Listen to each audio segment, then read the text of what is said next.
Welcome back to the Dry Fire Journal. This is day 378, and the operator is clear. There's nothing in the magazine well, and the chamber is totally clear. I'm not going to do a big dry fire session today. Still not feeling all that great and fighting some dizziness today. And so today, if you'll allow me, I just want to talk to you just for a moment about this. I am probably going to not explain a lot of this very technically correct because I am not a mechanic guy when it comes to guns. I don't do a lot of work on them. I pay professionals to do that. I shoot them. I shoot them a lot. I dry fire them a lot.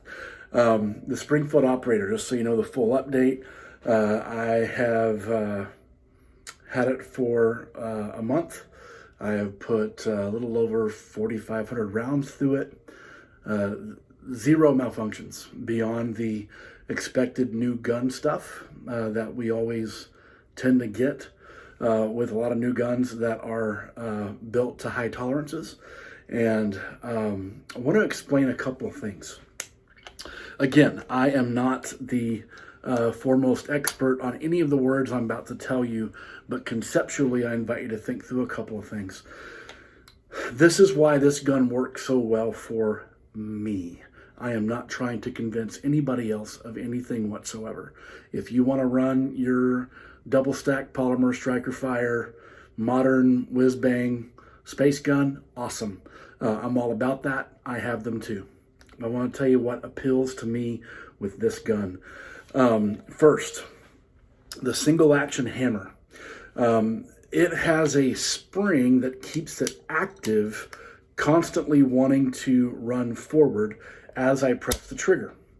So now this hammer is sitting at a 90-degree angle against the slide.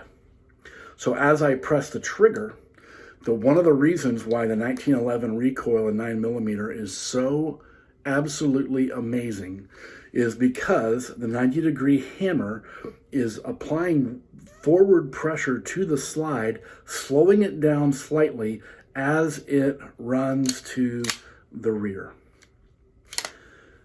And then it is a super light spring to bring it back, causing the gun to run very flat. There's way more behind it than that. But when John Moses Browning designed the 1911, he designed a very soft recoiling gun in 45, 230 grain ball ammo. And now to put that in a 9mm, which I agree with my dear friend AJ Zito at Practical Performance. If John Moses Browning were alive today, he would be building a 1911 in 9mm. I agree with that wholeheartedly. However, that's not how the gun started because of the government contract with the 45 ACP. But anyway, the hammer on a single action gun makes a world of difference. It does not do the same thing with when you have a hammer on a double action gun, like a P30L or a HK Mark 23 or a SIG 226. The double action guns that I love so much because it's a different style of hammer. This is constantly applying pressure to the slide once the trigger runs, and the slide has to defeat that pressure to run back. And even as I press it back slowly, I feel tension until here, just here, and now it runs pretty free. The same thing happens under recoil as I press the trigger. Next, the weight of the frame. The weight of the frame just helps. I know there's reasons why. I can't explain them to you. It just works. Also, the barrel doesn't tilt. That helps a lot in the dispersion of the energy. It is not sending a whole big cycle of recoil as much as a barrel that tilts, and there's a whole big reason for that. Lastly, I never thought the thinness of the grip would work for me until I figured this part out. And if you're still watching, pay attention because this is really important. We often think about fitment of handgun with our shooting hand only. But what is the shape now?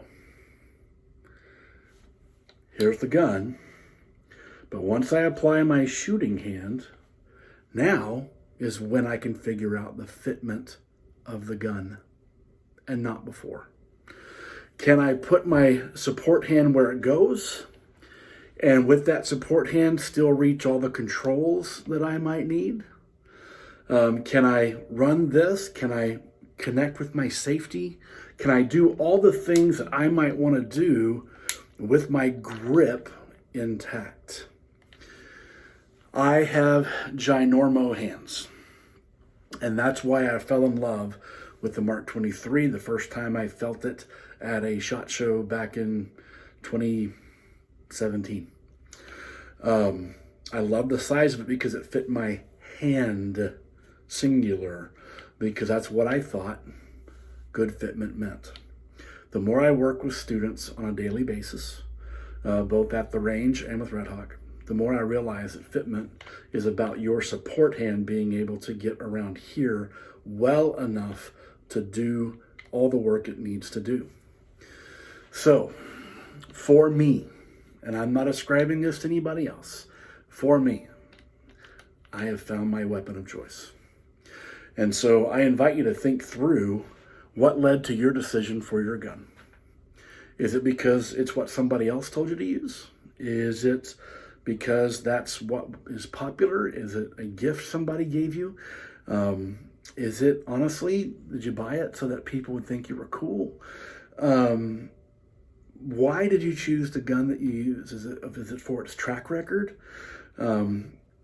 If your answer about your choice of primary carry gun isn't completely riddled with choices about you and yourself only, then I invite you to reconsider your choice.